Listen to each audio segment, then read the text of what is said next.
Hello students, तो इस video में हम लोग थेल्स प्रमेय के विलोम कर रहे हैं। थेल्स प्रमेय हम लोग पढ़ चुके हैं। जो भी स्टूडेंट थेल्स प्रमेय नहीं देखे हो तो पहले वो देख लीजिएगा, ठीक, तब ये अच्छा समझ में आएगा, और नहीं देखे फिर भी समझ में आएगा। तो चलिए स्टार्ट करते हैं। देखिए, कोई भी प्रमेय को यहाँ पर सीखेंगे कैसे प्रूव किया जाता है, क्योंकि यहाँ रटेंगे तो रटा हुआ चीज़ जल्दी याद नहीं रहता है, सीखा हुआ चीज़ हमेशा बहुत बहुत दिनों तक याद रहता है, ठीक, सिर्फ उसको रिविजन करने की जरूरत होता है। तो चलिए थेल्स प्रमेय का विलोम देखते हैं क्या होता है। देखिए, थेल्स प्रमेय क्या था, यदि किसी त्रिभुज में किसी भुजा का समांतर खींची गई रेखा कि त्रिभुज के दो भुजाओं को एक ही अनुपात में विभाजित करती है, ठीक। और इसी का थेल्स प्रमेय का विलोम, इसका मतलब जस्ट अपोजिट होता है। और किसी त्रिभुज में कोई रेखा त्रिभुज के दो भुजाओं को इस एक ही अनुपात में विभाजित करती है, तीसरी भुजा के समांतर होती है, ठीक। तो चलिए यहाँ पे स्टेटमेंट लिखते हैं। देखिए क्वेश्चन में कैसे आ सकता है, तो देखिए ऊपर आपको हमारा प्रमेय नंबर कितना है 3, जो का भी VBI है, ठीक। थेल्स प्रमेय और थेल्स प्रमेय का विलोम दोनों VBI है, एग्जाम पॉइंट ऑफ व्यू से, मतलब परीक्षा के पॉइंट ऑफ व्यू से, ठीक। तो देखिए यहाँ पे क्या हो जाएगा हमारा, पूछ सकता है पहला। देखिए पहला क्या पूछ सकता है, थेल्स प्रमेय के विलोम को साबित करें।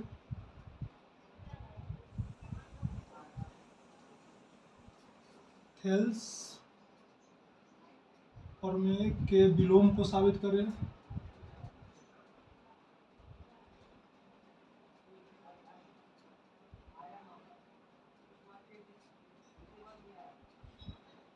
ठीक, चलिए एक और तरह से पूछ सकता है इसी का, कहेगा मतलब आधारभूत, ये होता है कि बेसिक प्रोपोर्शनलिटी थ्योरम होता है, यानी आधारभूत समानुपातिक प्रमेय, ठीक। आधारभूत समानुपातिक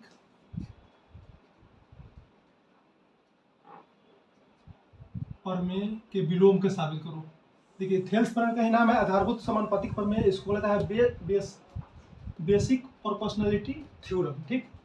आधारभूत समानुपातिक प्रमेय के विलोम को साबित करें।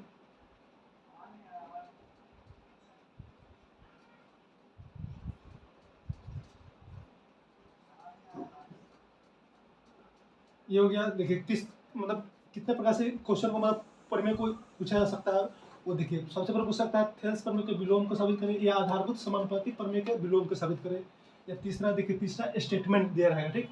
अगर ये दोनों दिया रहेगा तो स्टेटमेंट लिखना होगा, और स्टेटमेंट दिया रहेगा तो डायरेक्ट हम लोग विशेष प्रतिज्ञा से स्टार्ट करेंगे इसको प्रूव करना। तो चलिए इसका स्टेटमेंट क्या लिखिएगा, यहाँ पर कथन क्या हो जाएगा हमारा, स्टेटमेंट हो जाएगा यदि किसी त्रिभुज में, देखिए स्टेटमेंट कैसे लिखना है, सबसे पहले एक फिगर बनाना है, फिगर की मदद से स्टेटमेंट लिखिएगा तो अपना मतलब आसानी से याद रहेगा, ठीक। देखिए मान लीजिए यहाँ पर एक फिगर हो गया, यदि किसी त्रिभुज में एक रेखा त्रिभुज के दो भुजाओं को इस प्रकार, सॉरी, एक त्रिभुज में कोई रेखा त्रिभुज के दो भुजाओं को इस पर एक ही अनुपात में विभाजित करती है तो तीसरी भुजा के समांतर होती है, यही सिद्ध करना है, ठीक। तो यही लिख देंगे इसको, यदि किसी त्रिभुज में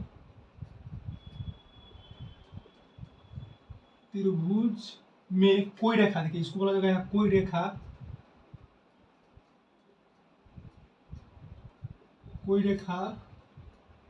देखिए कोई रेखा त्रिभुज के दो भुजाओं, ठीक, त्रिभुज के दो भुजा को एक ही अनुपात में विभाजित करती, त्रिभुज के दो भुजा को एक ही अनुपात में विभाजित करती है, एक ही अनुपात में विभाजित करती है,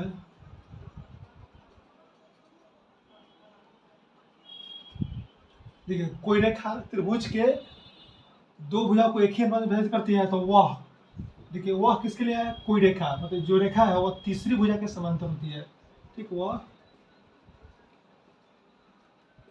तीसरी भुजा के समांतर होती है।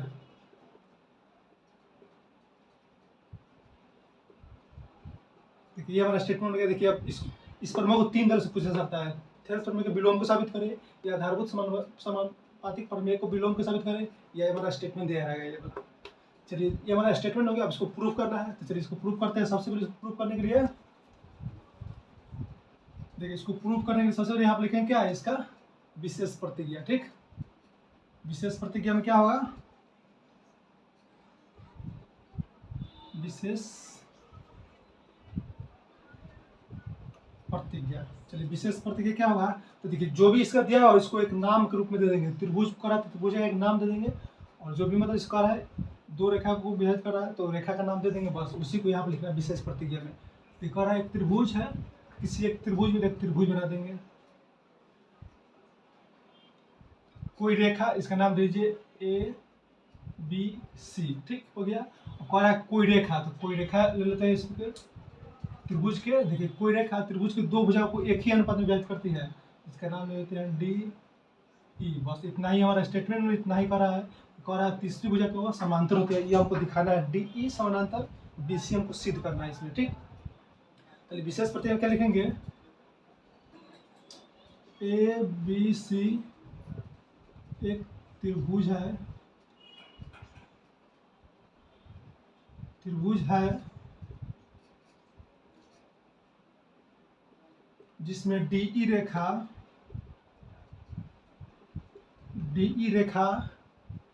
ए बी और ए सी को एक ही अनुपात में विभाजित करती है। बस ये लिख देंगे स्टेटमेंट को, ए बी यहाँ लिख देंगे डीई रेखा भुजा ए बी तथा ए सी को एक ही अनुपात में विभाजित करती है। ठीक, एक ही अनुपात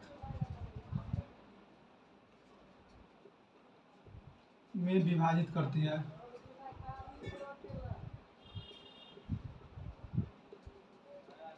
ये हमारे विशेष प्रतिज्ञा। अब देखिए रचना, देखिए रचना में क्या लेंगे, जैसे थेल्स फॉर्म में लिए तो उसी तरह देखिए बी को ई से मिला देंगे और डी को यहाँ पर सी से मिला देंगे। ठीक, ये हो गया। फिर अब डी से वो लंब डाल लेंगे, क्या ए सी पर लंब डाल लेंगे, इसका नाम देंगे एम। ठीक, डी से डी एम लंब एगो ए सी पर डाल दिए। ठीक, अब देखिए एगो ई से ई एन लंब ए बी पर डाल देते हैं। बस इसी बात को लिए आप लिख देंगे रचना में ई से ई एन लंब। देखिए इतना सब किए, थेल्स फॉर्म में भी इतना ही किए थे। ठीक, देखिए इसमें थोड़ा सा चेंज है, बस थोड़ा सा चेंज करना है नीचे, बस बाकी सब सेम रहेगा थेल्स फॉर्म में की जैसा।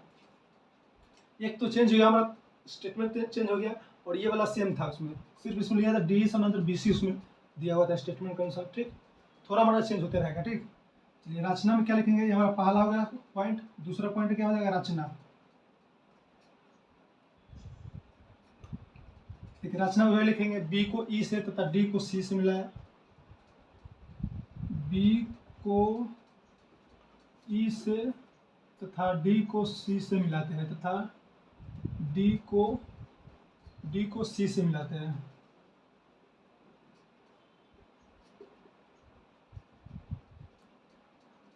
और एक और लिखे यहाँ बात क्या है हमारा, डी से डीएम लंब ए सी पर। ठीक, यहाँ लिख देंगे डी से डीएम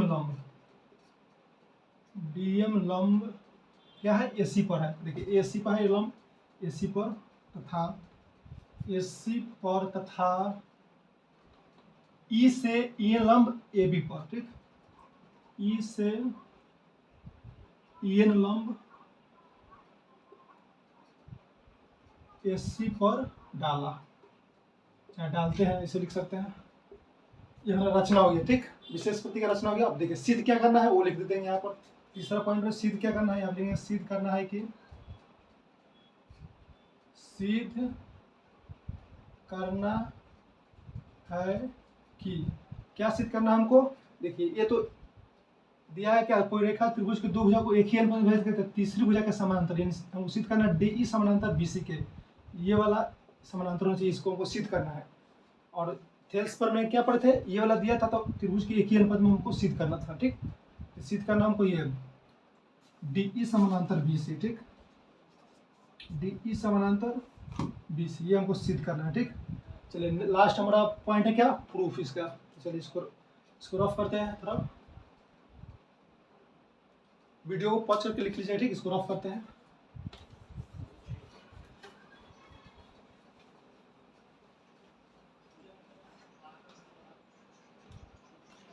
इसको रफ करते हैं। चलिए अब प्रूफ देखिए क्या है प्रूफ। प्रूफ यानी प्रमाण। देखिए प्रमाण में क्या लिखेंगे, अब देखिए क्या हो, सिद्ध करना था क्या, डी ई समानांतर बी सी, ठीक, डी ई समानांतर बी सी, ठीक। और स्टेटमेंट देखिए क्या दिया है, त्रिभुज के एक ही अनुपात में विभाजित करता है, ठीक। कोई रेखा त्रिभुज के दो भुजाओं को एक ही अनुपात में विभाजित करती है। यानी देखिए त्रिभुज को इसको किस तरह लेंगे, एक पहला लेंगे एक छोटा वाला त्रिभुज, फिर ये वाला, जैसे उसमें सेल्स पर में लिए थे, तो लिखेंगे त्रिभुज ए डी ई तथा त्रिभुज बी डी ई, ठीक। त्रिभुज ए डी ई तथा त्रिभुज बी डी ई में, अब देखिए त्रिभुज ए डी, देखिए ऊपर वाला छोटा है और ये वाला त्रिभुज लिया, ठीक। तो देखिए क्या हो जाएगा, अब देखिए इसका रेशियो लेना है, कौन है, एक ही अनुपात में, तो रेशियो लेना होगा। तो आप लेंगे एरिया ऑफ त्रिभुज ए डी ई, मतलब त्रिभुज ए डी ई का क्षेत्रफल, अब बटन कितना जा रहा है, त्रिभुज बी डी ई का क्षेत्रफल, ठीक। देखिए ए आर मतलब होता है क्षेत्रफल, जैसे त्रिभुज का क्षेत्रफल निकालना हो तो सीधा एरिया, मतलब किसी भी चीज़ का क्षेत्रफल निकालना हो तो ए आर लिख देंगे और उसके सिंबल के साथ लिख देंगे उसका नाम, तो उसको मतलब उसका क्षेत्रफल दर्शाया जाता है, ठीक। इसको सिंबल में लिखा जाता है। अब देखिए ए डी का क्षेत्रफल क्या हो जाएगा, तो फॉर्मूला क्या है, 1/2 आधार गुणे ऊंचाई, देखिए 1/2, ठीक। और देखिए आधार, पहले ए डी में देखिए ए डी ई, तो देखिए यहाँ पर लंब है यहाँ से यहाँ तक, तो ये आधार किस, आधार ये हो जाएगा हमारा, आधार से लंब डाला जाता है हमेशा शीर्ष पर, तो ये हो जाएगा ए डी, लंब क्या है डी एम, ठीक। फिर नीचे हो जाएगा बी डी में 1/2 और आधार, आधार कितना अधिक है, इसमें देखिए आधार क्या है हमारा, बी डी और ई में, देखिए ये वाला त्रिभुज में हो जाएगा हमारा बी डी ई में, देखिए बी डी में होगा क्या, जैसे कि सेल्स पर इमेजिन किए थे पेपर की मदद से, देखिए इसको और ये वाले त्रिभुज को ऐसे खड़ा कीजिएगा ना, तो ये वाला ऊंचाई ये हो जाएगा, जैसे कि देखिए ये वाला रेखा हो गया, ठीक। और देखिए ये है क्या है, 90 पूरा परपेंडिकुलर 90 हो जाएगा, 90 से 12 यानी 90 से 12 यानी अधिक कोण है हमारा, जैसे 90 यहाँ से पूरा सामने आएगा, और देखिए हमारा इस प्रकार से शेप है, या देखिए ऊंचाई हमेशा क्या त्रिभुज से बाहर बनेगा, ठीक। उसी तरह ये यही ऊंचाई आ जाएगा ये वाला, ठीक। तो ये 1/2 आधार कितना है इसका, आधार हो जाएगा इसका बी डी,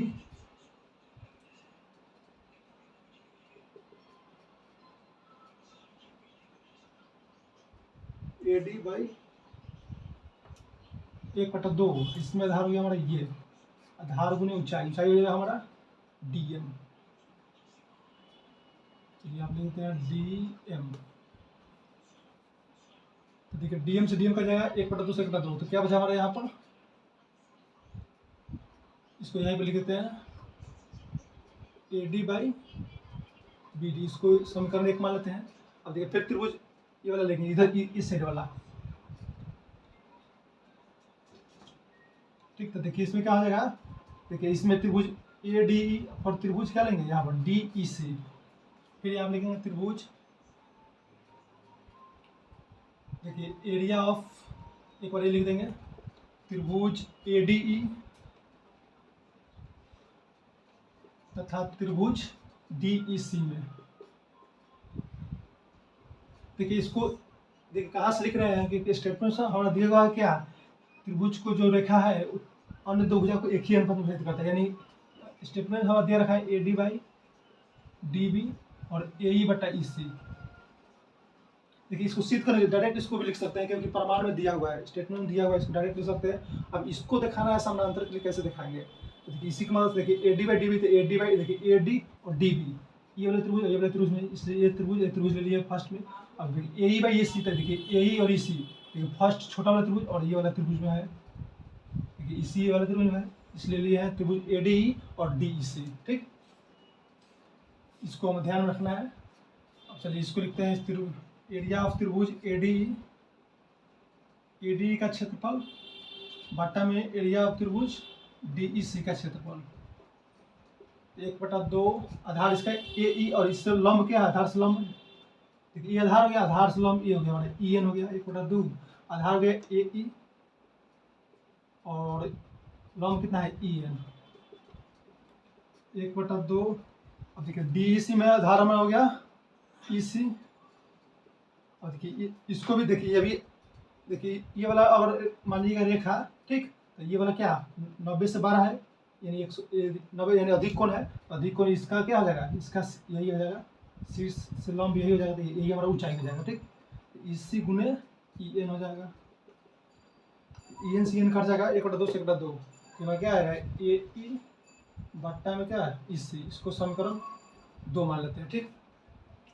अब देखिए ये वाला त्रिभुज, देखिए ये वाला छोटा DEC और BDE, इसमें कुछ कंसेप्ट हम लोग जानते थे थेल्स पर में, क्या जाने थे, और दो त्रिभुज किस एक ही आधार पर स्थित है तो उसका क्षेत्रफल बराबर होता है, ठीक। तो उसी को लिखेंगे यहाँ पर।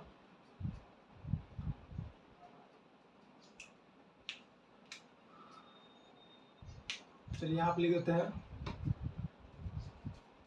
यहाँ लिखेंगे त्रिभुज BDE तथा DEC। त्रिभुज BDE तथा त्रिभुज DEC एक ही आधार पर स्थित है, ठीक। एक ही आधार कौन सा है, DE आधार DE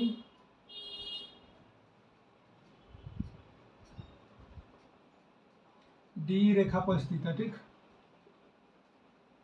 D भुजा चाहे रेखा बोल सकते हैं, ठीक। D भुजा लिखिए, क्योंकि त्रिभुज का है तो भुजा लेते हैं, भुजा पर स्थित है। तो देखिए इसके होने से क्या हो जाएगा, जब दो त्रिभुज एक ही आधार पर स्थित है उसका क्षेत्रफल बराबर हो जाएगा। तो लिख देंगे यहाँ पर एरिया ऑफ त्रिभुज BDE, ठीक, बराबर हो जाएगा एरिया ऑफ त्रिभुज DEC, ठीक। एरिया ऑफ त्रिभुज DEC। देखिए दो त्रिभुज अगर एक ही आधार पर स्थित है तो उसका क्षेत्रफल बराबर होता है। देखिए क्षेत्र बराबर कर दिए। अब देखिए इससे क्या होगा, कंक्लूजन क्या निकला हमारा, तीसरा समीकरण मान लेते हैं। देखिए BDE की जगह पर हम लोग DEC लिख सकते हैं, या एरिया ऑफ त्रिभुज DEC की जगह पर लिख सकते हैं। तो ऐसे लिखने से देखिए एक हमारा ये बराबर हो जाएगा। यहाँ पे देखिए AD और DEC, तो यहाँ DEC या DEC को यहाँ BDE लिख देंगे बस। 2 और 3 से देखिए क्या निष्कर्ष निकलेगा।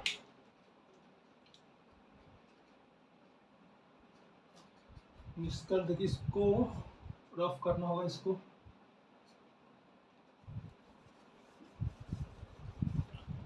देखिए यहाँ पर 2 और 3, समीकरण 2 और 3 से क्या होगा, समीकरण 2 और 3 से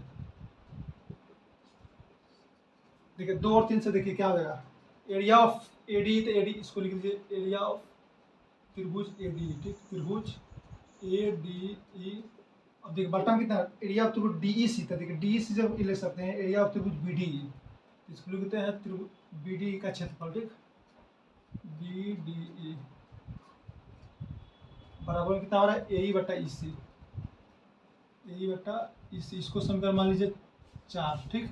अब देखिए समीकरण 4 और 1, देखिए इसमें क्या रिलेट है, देखिए यहाँ पर क्या इसमें संबंध है। देखिए यहाँ पर त्रिभुज के एरिया ऑफ त्रिभुज AD और एरिया ऑफ त्रिभुज BD, देखिए यहाँ पर एरिया ऑफ त्रिभुज AD, एरिया ऑफ त्रिभुज BD, इसका क्या है लेफ्ट हैंड और लेफ्ट हैंड बराबर, तो इसका राइट हैंड के बराबर हो जाएगा।